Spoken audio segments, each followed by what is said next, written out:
paguar për të mundur kalimin nga auditori drejt tregut punës.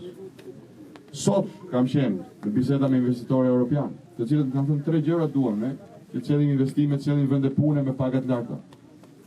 Ne duam tregun e lirë, me konkurencë, pa monopole, ne duam taksat e ulta, njësoj si në vendet e tjera të rajonit, dhe ne duam forcë punëtore të mirë trajnuar, ne duam një rini të mirë arsimuar. Dhe janë gati të na ndihmojnë për të. Kanë qenë gati, edhe më përpara. Shikoni, rinia Maqedonisë Veriut ka përfituar 10 mijëra vende pune, 100 mijëra trajnime me paratë të taksapaguesve europian. E njëjta gjë me rininë e Serbisë. Kosova, shteti më i ri në botë. Të vetmit që s'kemi përfituar jemi ne, sepse qeveria e Edi Ramës kur nuk e ka patur prioritet rininë.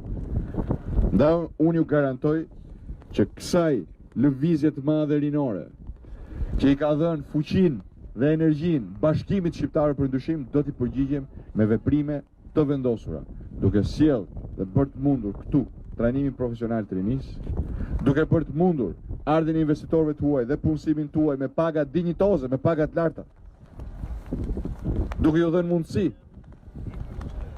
që të blini një banesë dhe për 5.000 çifte të reja në vit, shtetit ju marrë përsipër 100% pagesën e interesave dhe duke ju ndihmuar të themeloni një familje.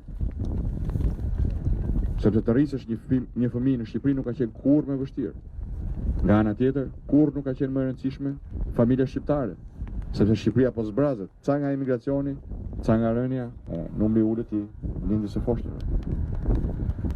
Këtu në zonën tuaj, para ca kohësh, në fakt ditën e verës, ka kaluar një përfaqësuese e lartë e trupit diplomatik dhe më tha që po shikonte një familje që po merreshte me pemët në kopshtin e saj. Dhe unë dalë dhe diskutoj me këtë familje, në veçanti me të riun e kësaj familje. Ndoshta është njëri për jush këtu, ndoshta është një shok apo mik i juaj.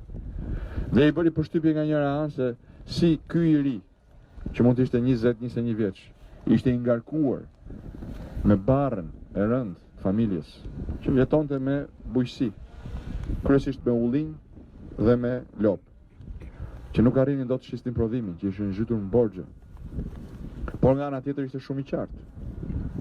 Dhe kjo përfaqësuese e lartë e komunitetit ndërkombëtar më tha, ishte e qartë dhe qartësisht ishin votuesit e tu dhe të Partisë Demokratike, sepse e dinin se e vetmja shpresë për ndryshim në ekonominë e tyre familjare ishte programi juaj për bujqësinë.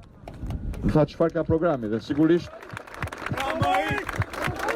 sigurisht ja shpjegova se programi ynë ka ato që i mungojnë sot Shqipërisë, po që i bën Maqedonia, i bën Kosova me gjysmën e buxhetit.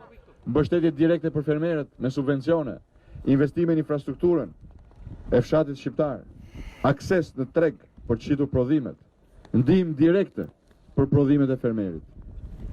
Në mënyrë që kosto e lartë dhe që këto muaj është rritur edhe më shumë, e dapit, e pesticideve, e fidanëve, e farave, mos ta çojë fermerin e Tiranës e të Shqipërisë dhe të rrënimit total.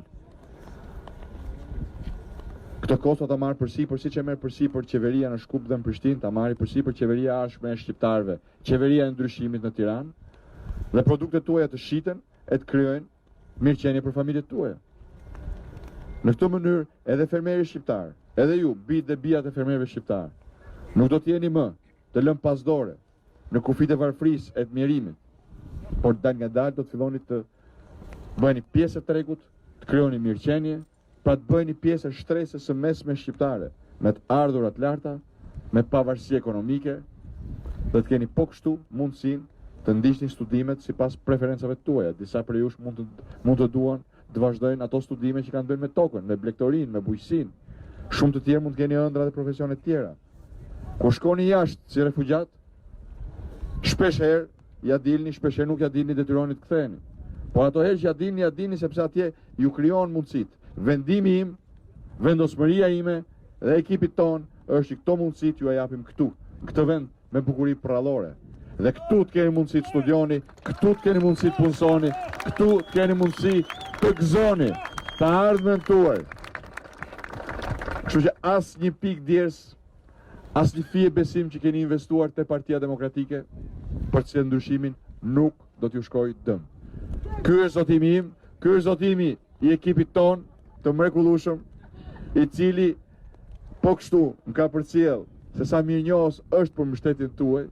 Ju jeni motorri i kësaj fushate, ju jeni fytyra e fitores dhe ndryshimit që po vjen. Faleminderit shumë.